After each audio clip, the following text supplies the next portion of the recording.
welcoming in Mike McConnell, the CEO of EZFil. Mike, thank you for joining us. How are you? Doing great. It's good to be back with you again. Absolutely. It's always a pleasure to have you here, Mike. EZFil recently announced their financial results for the first quarter of 2022. Really excited to talk through this. Walk us through some of the key indicators for the company's success in the quarter. What were some of the bedrock pieces that led to this quarter being so successful? Sure, we'll do, starting with the revenue side, of course, we finished up at about 2.3 million for the quarter, which was a 54% increase year over year. So we're excited about that. Cash position ended at about 13.8 million cash with very little debt. So we have a really strong balance sheet as we continue to really go after this big growth story and increasing our fleets and our users and our consumers as part of the mobile fueling initiative. We also announced 11 fleets in the quarter, adding 11 fleets. And the way I look at that is 12 weeks to a quarter, really. So we're almost adding a fleet account per week. So if we can keep that kind of cadence going throughout the year, aggressively adding those, we're now a little over 40 total fleet accounts, quickly approaching 50. Terrific. Okay, what additional indicators for the quarter would help investors understand the company's progress? There's obviously a lot that went into what built the success in the first quarter. What indicators would you use to display to an investor why this company moved forward so much? Well, a couple key things. One is gallons. Our gallons are up, so we're approaching about 600,000 for the quarter, which I think is big. That's a 9% increase year over year. But if you look at the big oil, gas industry today, it's really down. So with what we do as a commodity, we haven't seen really demand destruction from our customers or who's using us, which we think is significant. In addition to that, we've also increased our average margin per gallon from 36 cents to 47 cents. Which is big in this environment as well, that I think would be interested in an investor. And as I said before, we've increased our weekly cadence of fleets, adding one a week as a significant positive sign, continuing that growth and that favorability and not losing demand. And we're continuing to add additional trucks to our fleet. We're at about 30 trucks now.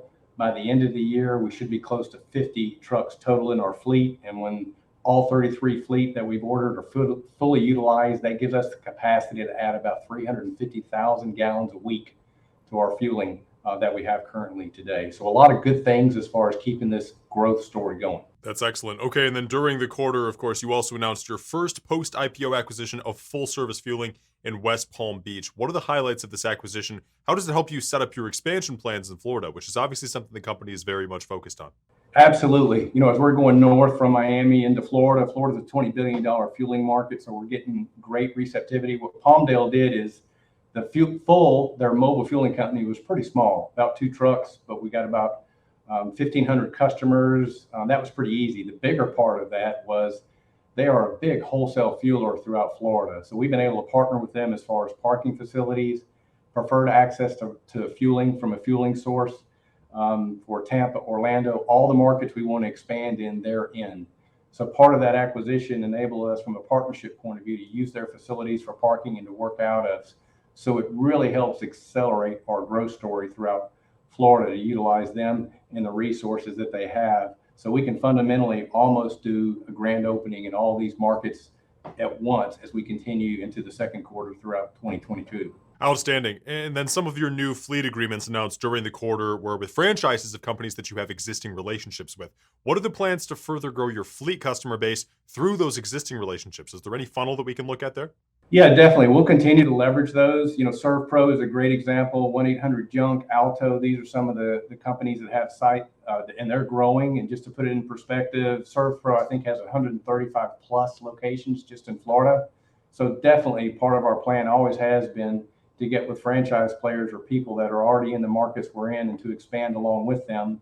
The great part is a lot of these people are growing as well, and they don't have to worry about their fleet or their total distribution costs as they expand and grow their business. We've got the fueling side covered as far as from a franchise perspective, and to be able to help them with their growth. So we're very excited about that, and that was a key thing as part of our strategic initiatives growing the fleets. Amazing. Okay, you also announced an exclusive agreement with Brickell Place Marina in Miami to service their customers. Do you see specialty vehicles, such as boats and other vehicles like that, as an avenue for growth moving forward, as a long-term play for the company? No question. It's a very valuable play for us. Very good margins in the marine business. Rec 90 is one of the fuel sources that we serve, so people won't have to go to a marina, and we have relationships with marinas and can take advantage of that, especially in South Florida. As we expand up to Tampa, the same thing. And generally speaking, going up the East Coast, the marine business and that part of the segment is going to be a viable part of what we do. Wonderful. And of course, EzFill recently announced, as a final point here, a brand ambassador partnership with NBA star Victor Oladipo to raise awareness of EzFill services with his fans. What might the other plans for the company be to increase the consumer acquisition in addition to brand partnerships like this? Yeah, we're in the middle of launching a very big push on the consumer side and consumer campaign. Victor is also an investor in the company and a shareholder and actually uses our services.